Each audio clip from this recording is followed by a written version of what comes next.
বিসমিল্লাহির রহমানির রহিম। আসসালামু আলাইকুম। দেশ এবং দেশের বাইরে যে যেখান থেকে আজকে আমার এই ব্লগটি দেখছেন, আশা করি আল্লাহর রহমতে সবাই ভালো আছেন। আলহামদুলিল্লাহ, আমরাও ভালো আছি। এই ব্লগটি শুরু করছি আমার বাবার বাড়ি থেকে এবং সকাল থেকেই ব্লগটি শুরু করছি। তো সকালে ঘুম থেকে উঠে গেলাম, উঠে গিয়ে ফ্রেশ হয়ে নিলাম এবং এসে দেখি আপনাদের ভাইয়া এবং আমার দুই ছেলেও ঘুম থেকে উঠে গিয়েছে। তো তারপরে বিছানাটা গুছিয়ে নিলাম। তো এখন আমার আম্মু ডাকাডাকি করছে সকালের নাস্তা খাওয়ার জন্যে। তো আম্মু সকালের নাস্তাটা রেডি করে নিয়েছে। তো আম্মুকে বলেছিলাম যে ভাত খাবো, তো তার জন্য উনি ভাতের সাথে কয়েক রকমের ভর্তা করেছে এবং ওনার বড় নাতির জন্যে মুরগির মাংস রান্না করেছে আর দেশি মুরগির ডিমও সিদ্ধ করে দিয়েছে। এগুলি দিয়েই আজ সকালের নাস্তাটা আমরা করব। তো রুটি আমাদের কাছে তো এরকম ভালো লাগে না, তো তার জন্য ভাতই খাবো। আর গ্রামের বাড়িতে এসে ভাত খেতে সকালে ভর্তা দিয়ে খুবই ভালো লাগে। তারপরে দেখতে পেলাম দুটি বিড়াল চলে এসেছে। তো বিড়ালগুলিকেও একটু ভিডিও করে নিলাম এবং আপনাদের ভাইয়া কি জানি খাবার দিল। তো বিড়ালগুলিও আবার খাবার খাচ্ছে। তো এটাও দেখে খুব ভালো লাগছিল। তো আমার ছোটো ছেলে বলছিল যে আব্বু আরও খাবার দাও, তাহলে বিড়াল চলে যাবে না, এখানেই বসে থাকবে। তো ও বিড়ালগুলি দেখবে, তো তার জন্যে।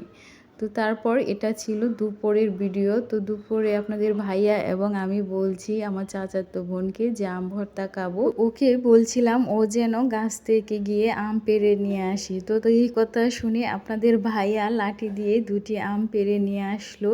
তো এখন আমি দেখে নিয়েছি যে গাছের টাটকা আম দেখতে এবং খেতে কত যে ভালো লাগে, সেটাই আমি এখন আমগুলি হাতে নিয়ে অনুভব করছি এবং তার ঘ্রাণটা আমি নিচ্ছি। আমার কাছে খুবই ভালো লাগে গাছের টাটকা আম।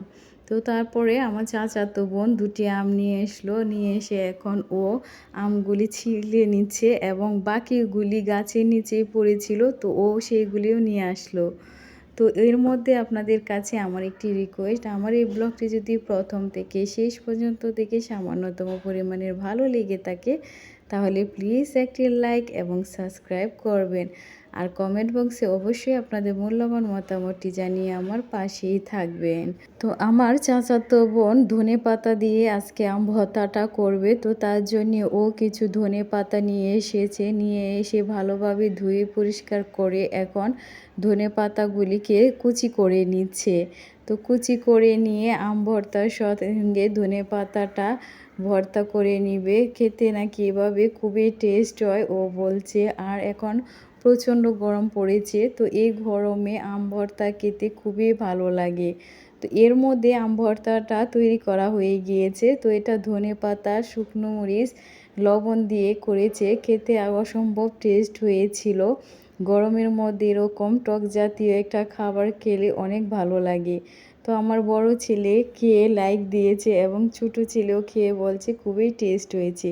তো আজ ব্লগটি এখানেই শেষ করছি। সবাই ভালো থাকবেন, সুস্থ থাকবেন এবং আমাদের জন্যও দোয়া করবেন। আল্লাহ হাফেজ।